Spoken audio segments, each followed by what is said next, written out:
आदाब नाजरीन, Saiyaara news TV में आपका खैर मकदम है। आइए देखते हैं कुछ अहम खबरें। हकीमपेट हवाई अड्डे पर सदर द्रौपदी मुर्मू के इस्तकबाल के प्रोग्राम में एक दिलचस्प मंजर पेश आया। हमेशा एक दूसरे पर तनकीद करने वाले हुक्मरान और अपोजिशन लीडर एक ही प्लेटफॉर्म पर नजर आए। सीएम केसीआर ने अपोजिशन लीडरों का सदर जमहूरिया से तारुफ कराया। बीजेपी के रियासती सदर बंटी संजय और कांग्रेस के रुकने पार्लियामेंट कोमट रेड्डी वेंकट रेड्डी भी बीआरएस विजरा और कई एमएलए के साथ द्रौपदी मुर्मू में अवाम के नुमाइंदों का इस्तकबाल के लिए मौजूद थे। इनके साथ सभी लीडर एक एक करके स्टेज पर आ रहे थे। केसीआर ने इनका सदर जमहूरिया हिंद से तारुफ कराया, जो द्रौपदी मुर्मू का इस्तकबाल करते हुए आगे बढ़ रहे थे। खितार में बीआरएस लीडरों के साथ बंटी संजय थे। अगर वो आगे आने को हिचकिचा रहे थे, केसीआर ने फौरन बंटी संजय को आने के लिए बुलाया। बंटी संजय का इस तरतीब से सदर से तारुफ कराया गया।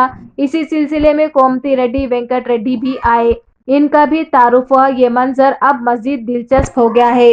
बंटी संजय जो कि बाकायदगी से केसीआर पर तनकीद करते हैं जलसों में, केसीआर जो कि जब भी प्रेस मीटिंग करते हैं बंटी संजय के खिलाफ शदीद गुस्से का इजहार करते हैं। मौजू बहस बन गए हैं। बंटी संजय का सदर से तारुफ कराना भी ज्यादा दिलचस्प हो गया। अब सोशल मीडिया पर इस वाक़े के बारे में हर तरफ यही मामला ज़ेरे बहस बना हुआ है। बिजनेस के नाम पर आवाम को दिया धोखा। तफसीलात के मुताबिक मेलर्देपल्ली पुलिस स्टेशन लिमिट्स के रहने वाले नजीर नामी एक शख्स जो बिजनेस के नाम पर 6 लोगों के पैसे लेकर फरार हो गए। ये बात जैसे ही मालूम हुई, फरार होने पर जिन लोगों ने नजीर को पैसे दिए थे वो लोग आज नजीर के घर पर जाकर अपना पैसा पूछने पर सोशल मीडिया के जरिए मारपीट का इल्जाम लगाते हुए इन सब को बदनाम किया और उनकी शिकायत मेलर्देपल्ली पुलिस स्टेशन में और एक केस दर्ज करवाया। आज मीडिया से बात करते हुए तमाम तर तफसीलात बताई। आइए सुनते हैं उन्हीं की जबानी। अस्सलाम वालेकुम रहमतुल्लाहि वबरकातुहू। मेरा नाम मोहम्मद सलमान है। मैं नवाबसा कुंटे में रहता हूँ। ये नज़ीर नामी शख्स जो है मेरे 32 लाख रुपए लेके बिजनेस के लिए बोल के लिए थे। 1 महीने से इन्हों फरार है। मैं चंद्रागुट्टा पीएस में पिटीशन भी दिया था, उसके ऊपर इन्वेस्टिगेशन नहीं हो रही कुछ भी। कब दिया कंप्लेंट? मैं 15 दिन पहले दिया था। किस लिए पैसे दिए थे आपने? मैं शटर मैन्युफैक्चरिंग पार्ट्स के बिजनेस के लिए दिया था। मेरे को नहीं मालूम था कोई और भी इन्वेस्ट करे हुए बोल के, सिर्फ मेरे ही है समझा था मैं। तो आप कैसा दिए थे? कुछ प्रूफ है आपके पास? मेरे पास एक बॉन्ड पेपर है 12 लाख रुपए का, बाकी के अमाउंट का नहीं है प्रूफ कुछ भी। अब जब इन्वेस्ट करे तो क्या बातचीत हुई, कैसा आपको उसका प्रॉफिट देंगे?